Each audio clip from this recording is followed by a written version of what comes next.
Kitap, felsefeye hepiniz hoş geldiniz. Fikrin ve düşüncenin derinliklerine dalmayı seviyorsanız başlamadan hemen önce kanalımıza abone olmanız bize müthiş bir güç verir. Evet, şimdi konumuza gelelim.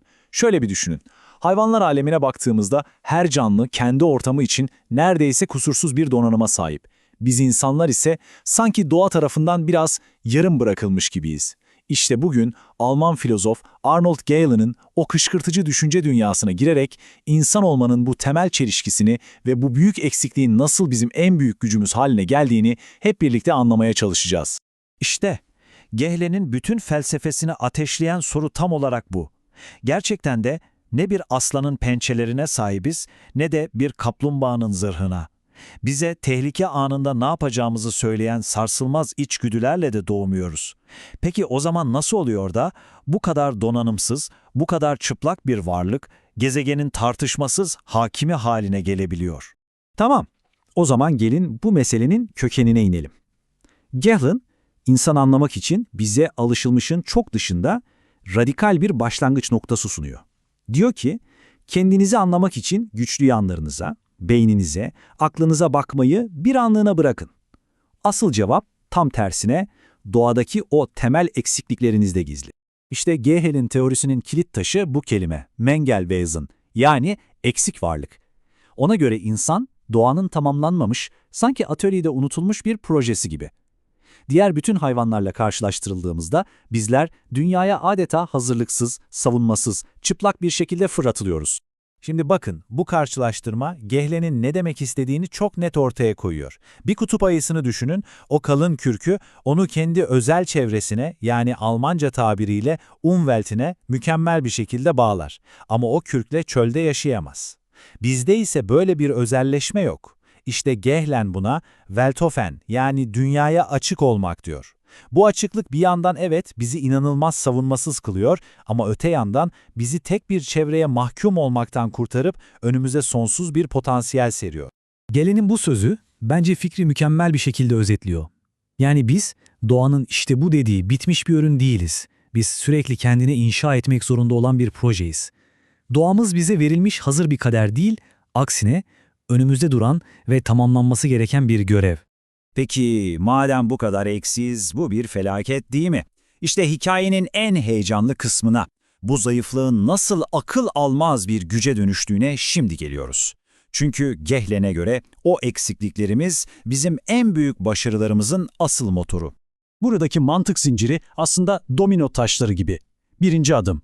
Biyolojik olarak yetersiziz. Kendi başımıza hayatta kalamayız. Bu bizi ikinci adıma zorluyor. Hayatta kalmak için doğayı değiştirmek, yani sürekli eylemde bulunmak zorundayız. Ve bu bitmek bilmeyen eylem hali, üçüncü adımı, yani kültür dediğimiz o devasa yapıyı inşa ediyor. Şimdi Gehlen için kültür dediğimizde aklınıza sadece sanat, müzik falan gelmesin. Onun bahsettiği şey çok daha temel bir şey. Kültür, içinde oturduğumuz evler, kullandığımız aletler, uyduğumuz yasalar, konuştuğumuz dil. Kısacası o vahşi doğayla aramıza koyduğumuz, içinde güvenle yaşayabildiğimiz yapay ortamın ta kendisi. Yani bizim ikinci doğamız. İşte bütün meselenin özeti bu cümlede saklı. Bir hayvan çevresine uyum sağlamak için milyonlarca yıllık bir evrimden geçer. Biz çevreyi birkaç nesilde, hatta bazen birkaç yılda kendimize uydururuz. İşte bu, insanlık tarihinin temel dinamiğidir. Peki, bu tamamlanmamış hayvan olmanın getirdiği sonuçlar neler? İşte şimdi bu durumun hem sırtımıza yüklediği o ağır yüke hem de bize bahşettiği o baş döndürücü özgürlüğe daha yakından bakacağız. Tamamlanmamış olmak pratikte ne anlama geliyor? Birincisi Weltoffenheit, yani dünyaya açık olmak sayesinde kültür yaratarak Antarktika'dan Sahra Çölü'ne kadar her yerde yaşayabiliyoruz. Ama bu sonsuz seçenekler okyanusu aynı zamanda çok bunaltıcı. İşte Gehlen'in ikinci dahiyane kavramı burada devreye giriyor. Entlastung, yani yükten kurtulma. Hayatı basitleştirmek, öngörülebilir kılmak için kurumlar, yasalar, rutinler, yani aletler yaratırız. Ve bu yükten kurtulma mekanizmalarının en görkemlisi, en temeli şüphesiz dildir. Dil sadece iletişim kurmamızı sağlamaz, geleceği planlamamıza, soyut düşünmemize olanak tanır. Bizi anın dayattığı o fiziksel zorunluluklardan kurtarır. Sonuç olarak geldiğimiz nokta, İnanılmaz, değil mi?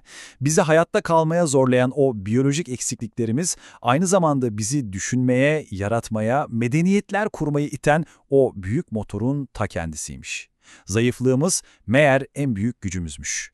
Yani özetle olay şu: doğa bizi eksik bırakıyor. Bu eksiklik bizi harekete geçmeye, yani eyleme zorluyor ve bu eylemlerimizle de kendimize kültür adında ikinci bir doğa yaratarak varoluşun getirdiği o ezici yükü hafifletiyoruz. İşte Galen'in teorisinin kalbi tam olarak burada atıyor. Ve ben de bu anlatımı sizi düşünmeye davet eden o büyük soruyla bitirmek istiyorum. Kaderimizin önceden yazılmamış olması, sürekli kendimizi ve dünyamızı yaratma zorunluluğu.